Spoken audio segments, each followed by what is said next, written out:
the service. Now, when we talk about all the unattended social problems left at our doorsteps, you say by the time we look at all of them, like now you just talk about human trafficking, which we also highlighted yesterday on the program. So all of these, plus others, what about some kind of political, should I say, problems as well? Let me tell you, everything in Nigeria now, if I have to marry, or my daughter has to marry, they begin to, oh, what party is the mother or father sympathetic to? We must draw a line. We shouldn't bring politics into all issues, because it's because we import politics into issues that do not need any political undertone. We begin to create and generate unnecessary tension. You understand? Is it really possible to isolate social issues from politics? Yes, of course. There was a time in Nigeria where it didn't really matter, Nyota, when you were growing up. You don't have to have a godfather that belongs to any political party or any a class in society for you to be able to be recognized. I tell you, there's so much stratification. And you see it, and that is because, you know, politicians themselves have created that platform where everybody tries to see that, look, if I don't belong to this party or I'm not sympathetic to this party, I might not have things coming to me. It's the truth. We can't run away from it. So it's still, we're going back, are we turning towards working on or working with the political class or the elite to ensure there is good governance?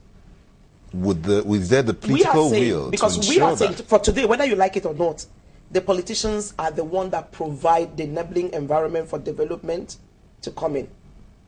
And so we are saying, if you are holding an office, please use that office to touch the lives of every Nigerian, irrespective of their political association.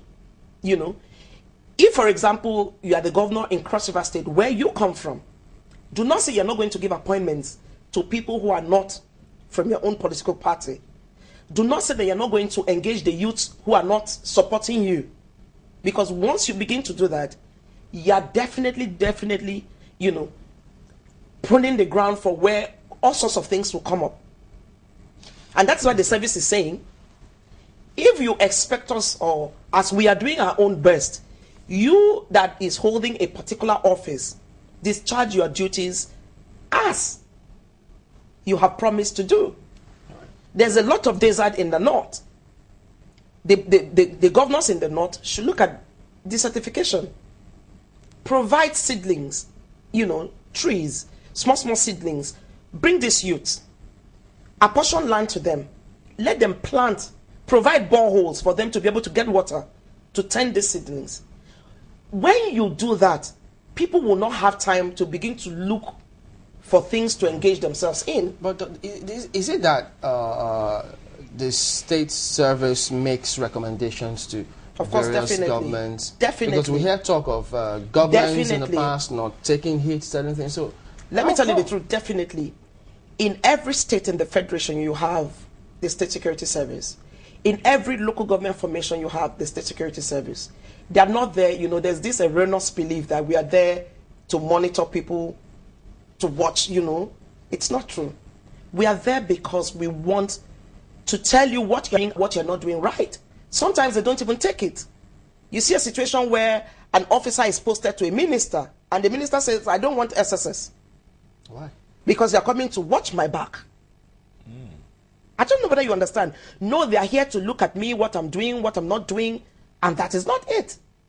Because we are there to act as a watchdog, to tell you this is what you're doing that is right, this is what you're doing that is not right. And if you don't do this, you're going to create more problems. Sometimes they throw away this report. Sometimes they don't even give you an opportunity for you to be able to to reach out to them. One begins to wonder. I had some comments yesterday on one of our programs where some people are wondering, we have the population of Nigeria, over 140 million, and we have the population of the security personnel is not up to half or 1/3 of the population of the entire Nigeria. And then we still have to take out from there and attach to a few people. How would we now be able to secure the rest of the country? If we have Let me tell you, even if you have to take the whole security agents and attach to people, and we are all dedicated, and the job must be done. I don't think that is the problem. The problem is not because you have taken people to attach to people. I tell you the truth. The problem is that the people you have to give reports to, what do they use that report to do? Is the report meant, just because you must do your duty, that is why you're writing the report? No. The report is to guide for policy decision making. The report is to guide for you to be able to sit on that seat peacefully.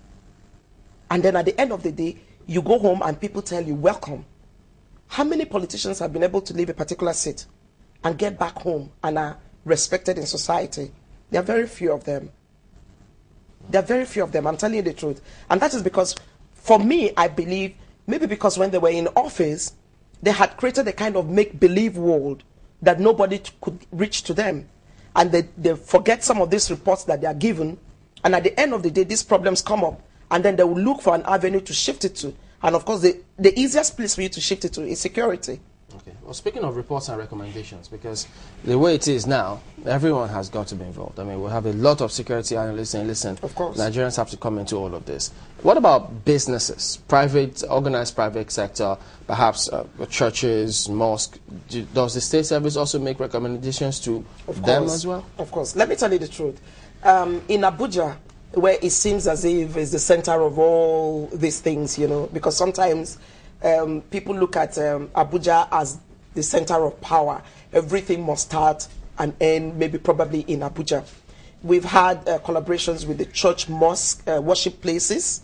A lot of them have put together security structure to check infiltration of maybe most of these criminals coming in, doing church services and all that.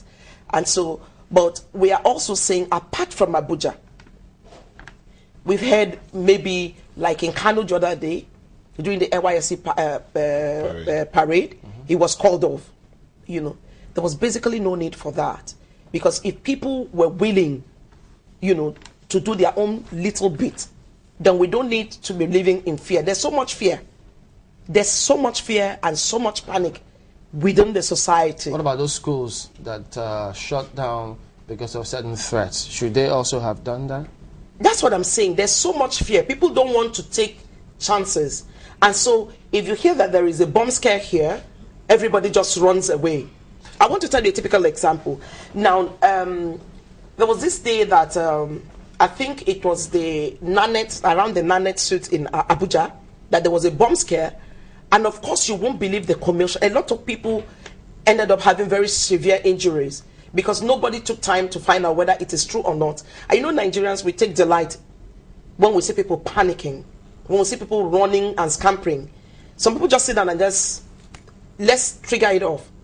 And then they begin to pass all sorts of stupid messages around, creating fear. I don't know what they enjoy, by doing that. Can't the service also use such means to lay the fears? For instance, of course, that is why I'm here. If they go online, through some social networks to send messages and drop messages, maybe from time to time the service can as well use them, because the service has really done enough when we talk about print, electronic, and the likes. Now, what about social networks now, the social media? So that if I'm going with my phone, Android, BlackBerry, or iPad, a tweet pops up. Bomb threat here. You understand? And we know it is an authentic one from the service. It's like, man, we can't be everywhere at every time. And that is why we are saying, you as a Nigerian, you have no other home than Nigeria.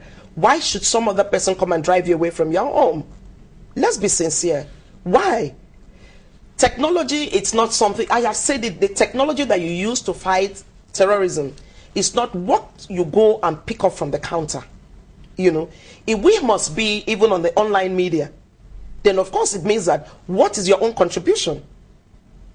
What is your own contribution? For businesses to thrive, what are the business people contributing towards securing their environment, or even contributing towards the Nigerian nation? Maybe a little bit of education will help here a bit. What should the people be doing again?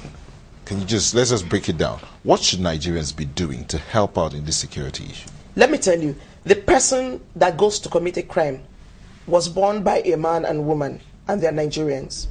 He grew up in a particular community.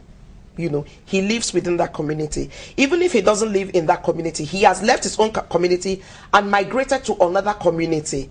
The new community he has gone to make an abode in should be able to be interested in finding out about him, keeping a tap on him. We build houses and build very high fences because we don't want our neighbors to see what we are doing.